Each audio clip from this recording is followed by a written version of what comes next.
the conduct of Austin Nwachukwu and Ama Nana. After months of internal disputes, the PDP, during its 101st National Executive Committee meeting on July 24, resolved to reform and strengthen the party by holding a national elective convention in Ibadan, where 19 new members of the National Working Committee (NWC) are to be elected.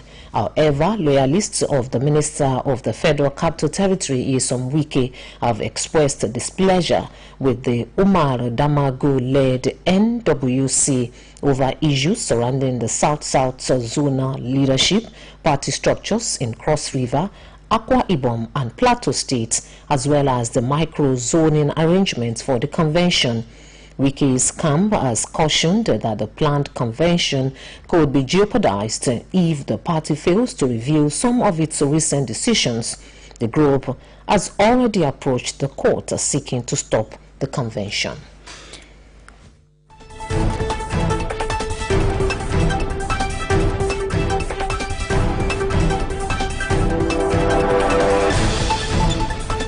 In the meantime, Bayelsa State Governor Doyedire has resigned from the People's Democratic Party. This was disclosed in a statement by his Chief Press Secretary, Mr. Daniel Alabra. Mr. Alabra said the governor resigned from the PDP along with the Speaker of the State House of Assembly, Right Honorable Abraham Ingobere. All the PDP members in the state legislature were also reported to have resigned from the party. Governor Dire's resignation from the PDP brings to an end months of speculation over his alleged move to the ruling All Progressive Congress APC. The statement from its chief press secretary did not, however, state his new political party. A senior advocate of Nigeria, SAN, Musbao Adetumbi, has raised concern over the gale of defections into the ruling political party, describing it as Nigerian political leaders' move in turning the country to a one-party state. Barrister Adetumbi was discussing the National Assembly's proposed reforms ahead of the next general election on the BCOS Current Affairs Breakfast Program AM120, said the level of internal challenges within political parties does not justify the defections. Our reporter, Fidora Afolagboye, who monitored the program, has the details. The National Assembly of Nigeria recently unveiled proposed electoral reforms ahead of the 2027 general elections, aimed at enhancing the country's electoral process. The reforms seek to address key issues including electoral timing, result transmission, and voter identification in a bid to strengthen Nigerians' democratic framework. Nigerians react with mixed views, some hopeful for improved credibility, while others express skepticism about the proposal's potential impact on the country's democratic framework and future elections. Discussing the topic, a senior advocate of Nigeria, Musibao Adetumbi, expressed the view that having a president-elect and a sitting president simultaneously for about 6 months is unreasonable. He further emphasized that the issue does not lie with the timing of the election, whether in November or February, but rather with whether the electoral process would be credible, free and fair under the proposed changes. The fundamental problem is not about the Constitution, but about the operators of the Constitution. Anytime you are going to conduct an election, are you ready to conduct a free and fair election? Are you ready to conduct a credible election? So something is wrong with March, and nothing is wrong with November. For the past how many years? You've always been having 4 years to prepare for an election. That's INEC. Now you want to reduce it from 4 years to about 3 years or 3 years, 2 months. Mr. Adetumbi explained that the problem does not lie with the Constitution itself, but rather with its implementation, stressing that the actions of leaders are hindering the rule of law. He added that if the National Assembly members acted with independence and integrity, the laws would be effective. You see, it rests on when we have credible leadership. At times people will say we don't need good leaders, we need good institutions. Institutions are not going to run themselves. It is human beings that are going to run institutions. So what kind of human beings are we? What kind of human beings are we? Who are the people that are vying for this leadership position? Are there people that are ready to change things, or are there people that are not ready? President Tinubu campaigned a lot. We'll do this, we'll do that, we'll do that. But at the end of the day, give yourself a clear assessment. You have a National Assembly that you don't even know their salary. You don't even know what they are earning. You hear of consistent project. We don't even know the meaning. You don't know. You have a senator. You don't even know what is earning for a consistent project. I do. I don't know. You don't know. So there's no that kind of enlightenment. So merely changing the law is just changing the forms. You are not changing the substance. Mr. Adetumbi therefore urged citizens to recognize that their powers lies in their vote and to exercise it responsibly. Fedora Afolagwe, PCOS News.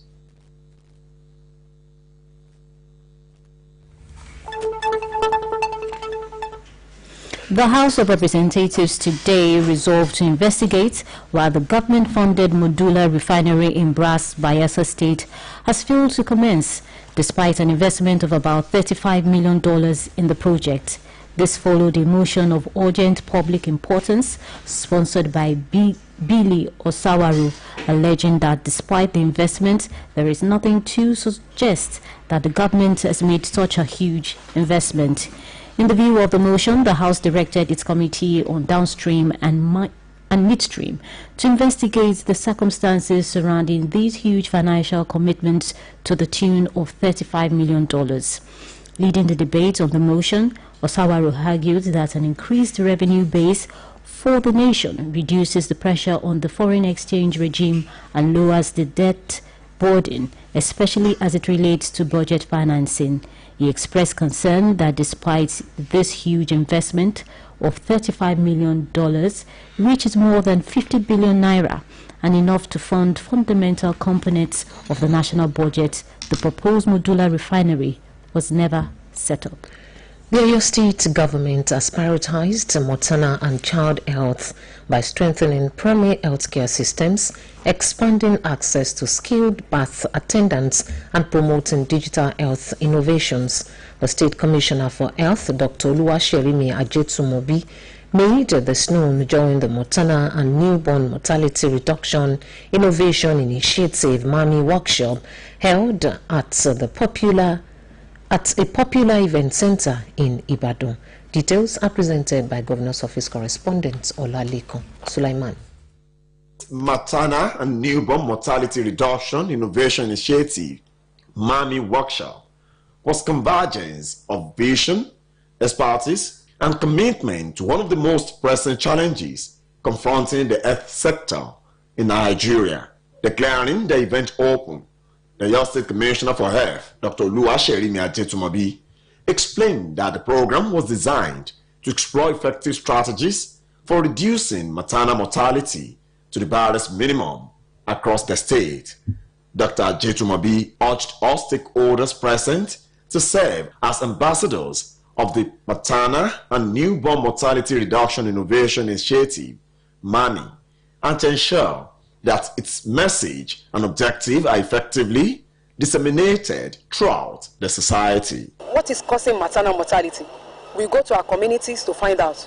We visit some people to know, like a group discussion interview, to know what is going on, what are the things that we need to look into. Is it delay in taking decision? Is it delay at the hospital setting? Probably we get to the hospital and find out they need to have certain equipment and it's not readily available. Or maybe in our community, instead of women coming to come and register for antenatal care, they are busy doing some other things. So we want to know what are the things causing this delay and bringing on maternal mortality.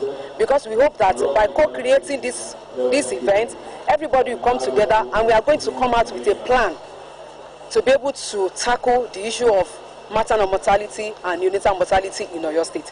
Delivering sensitization lectures on MAMI, the Oyo State MAMI coordinator, Dr. Oluwatumise Adiagbo, and the National Coordinator of Sector-Wide Approach, SWA, Dr. Mutanga Sadiq Umar, who spoke through Omaru Yai, revealed that statistics indicate about 172 local government areas across Nigeria have high maternal and newborn mortality rates, with 4 of those located in Oluyole State. They expressed optimism that the workshop would generate practical solutions to significantly reduce maternal and newborn death in the affected local government areas of Oluyole State. You can see all stakeholders across board have been mobilized and invited for us to sit down and have a plan on how we want to crash this burden. We will be going to the field, essentially, where this maternal deaths happen. Everybody who's going to be part of this exercise, go to those communities, find out what truly the challenges are, and work with the stakeholders, the partners, the government officials, and everybody to co-create solutions to those problems. Earlier in his opening address, the Permanent Secretary, Ministry of Health, Dr. Akintunde Ayinde, stated that the state focus will center on implementing community-driven solutions aimed at improving health literacy, promoting male involvement, and enhancing emergency transportation systems, among others. In their separate goodwill messages, the chairman of the Oluyole State Hospital Management Board, Dr. Akin Fagbemi, the executive secretary of the Primary Health Care Board, Dr. Muideen Olatuji, the executive secretary of the Oluyole State Health Insurance Agency, Dr. Shola Akande, and the Iyaloja of Ibadan Land, Chief Iswat Amerigo, reaffirmed their commitment to supporting efforts that will strengthen sustainable healthcare delivery across the state.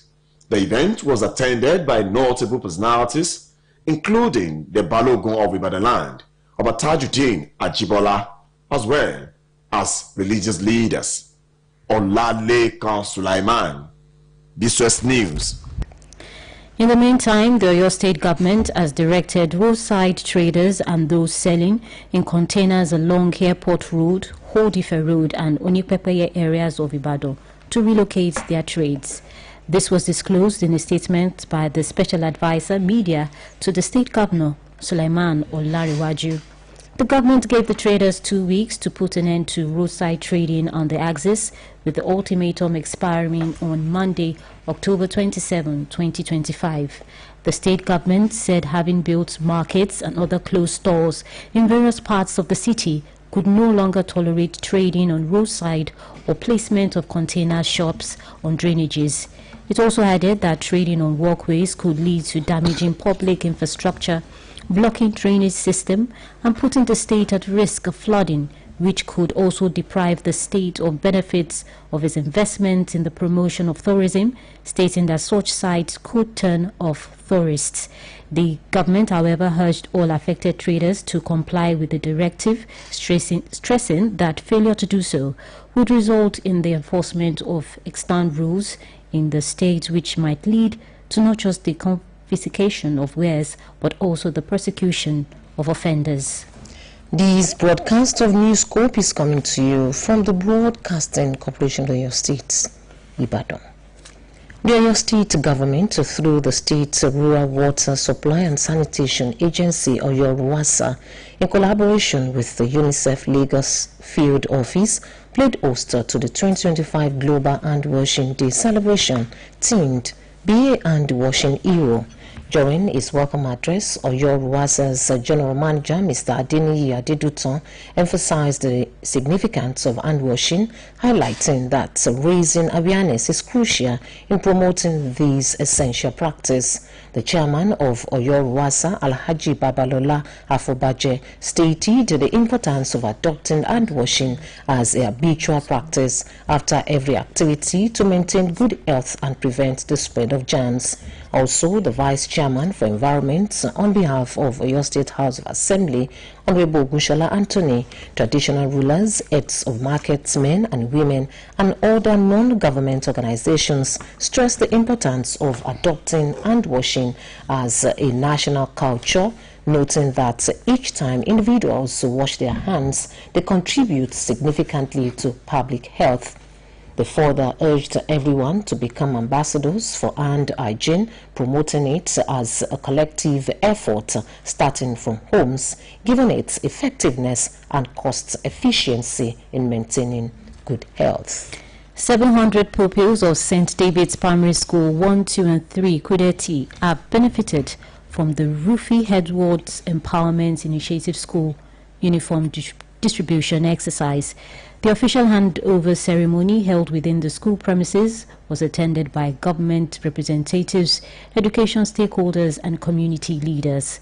Speaking at the event, the convener of the initiative, Princess Adedolapo Oni, explained that the Rufi Edwards Empowerment Initiative is a non-governmental organization established 5 years ago in honor of our late parents, and it's dedicated to touching lives and spreading hope. She stressed that the organization's major focus was on its food bank project, adding that the school uniform distribution exercise was inspired by observation that some pupils attended classes in torn uniforms. In their separate remarks, the Commissioner for Women Affairs and Social Inclusion, Mrs. Toyin Balogun, represented by Mrs. Bola Dada, and the Special Advisor to the Governor on Federal Constituency Matters, Dari Adeleke, commended the gesture, describing it as a service to humanity. The head of schools, St. David's Primary School's Comrade Oluyole, who also expressed appreciation to the convener, emphasized that it will improve pupils' attendance. The Adamawa and Taraba State Command of the Nigerian Customs Service has seized the petroleum products, donkey skins, and tramadol drugs with foreign soaps worth over 112.5 million naira. This in a renewed war against smuggling activities by the command. Briefing journalists today at the command headquarters in Yola, the controller, Gabba Bashiru, said the seizure was made at Nigeria's border with Cameroon Republic, explaining that the seizures occurred within a period of 6 weeks. He pointed out that the expired 91 cartons of tramadol capsules were intercepted by the enforcement unit of the command on Saturday, August 30, 2025 in Mobi, Adamawa State, following coordinated and intelligence-driven operations. On the 64 complete raw donkey skins, he disclosed that they were seized last month at the Damari River Bank, Adamawa State, by the enforcement unit of the command. Bashiru explained further that the command's operatives also intercepted 54 cartons of foreign soaps along the Damari riverbank in October 2025. He said that the seized petroleum products will be auctioned to the public and the money will be paid into the Federation accounts. The federal government has declared Borno State as Nigeria's most resilient state amid the wave of violent attacks. The Minister of Information and National Orientation, Mohammed Idris, said this during a visit to the state's Deputy Governor, Umar Kadafo, in Maiduguri today. The minister's visit is part of events marking the meeting of the APC Commissioners of Information Forum. Borno State has grappled with effects of insurgency since the rise of Boko Haram in 2002. Some of the impacts of the activities of Boko Haram and other splinter cells from the dreaded terrorist group include killing and displacement of residents of the state, health challenges, destruction of schools, government and private properties across the state.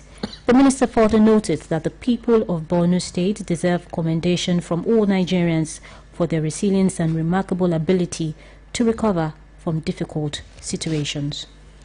Meanwhile, a former leader of the Nigerian Senate and representative of the Borno South Central District, Alin Dume, has commended the Nigerian Army for its prompt response in restoring normalcy in Kirawa in the state. This comes after residents of the border town in the northeast state recently fled into neighboring Cameroon after Boko Haram militants seized the community. The insurgents were, however, pushed back after the military deployed reinforcements, while residents are returning home following deployment of military personnel.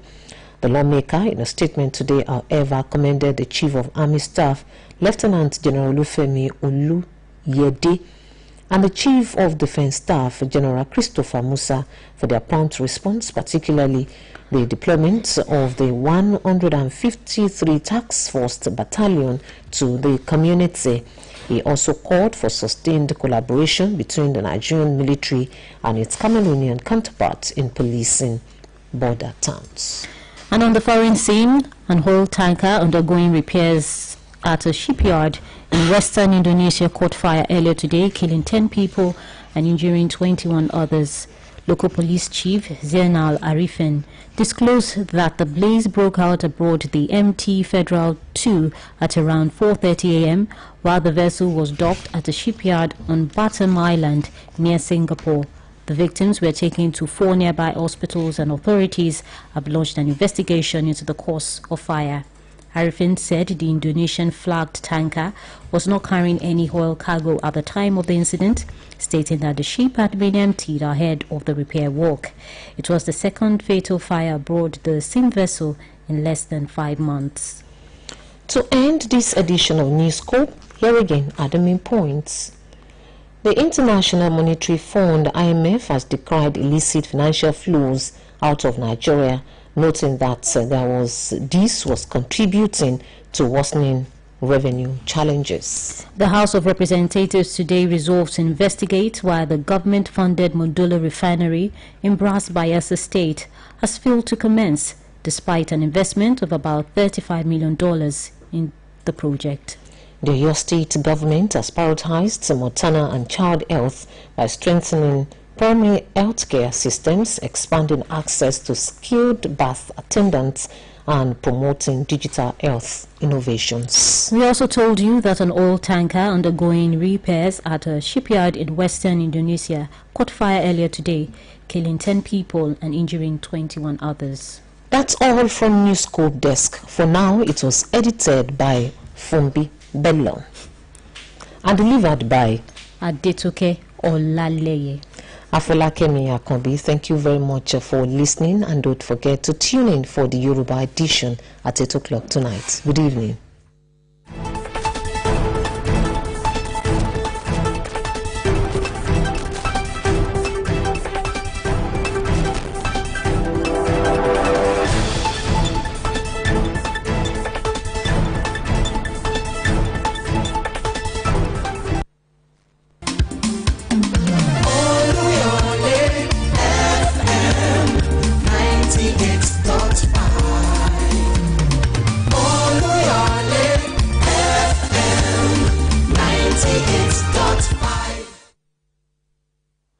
The city of Ibadan, the home of ancient warlords, in the Pacesetter state, this is Oluyole FM 98.5 Ibadan.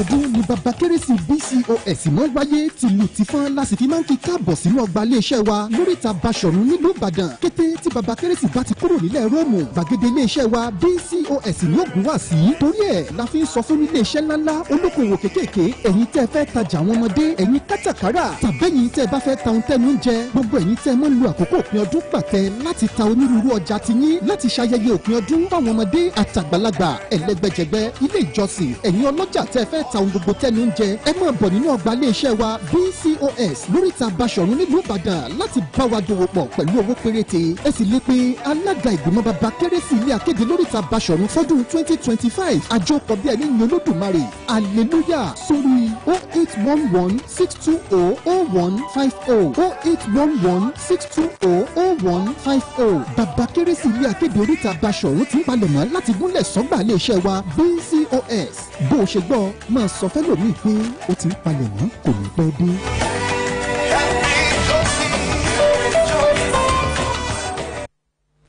Ask you the last question. Among the options wey I go give you, choose the one wey dey give better gaming experience wey person no fit forget. A, to dey use your data dey watch match early momo. B, dey lis ten to your uncle wey be ogbonge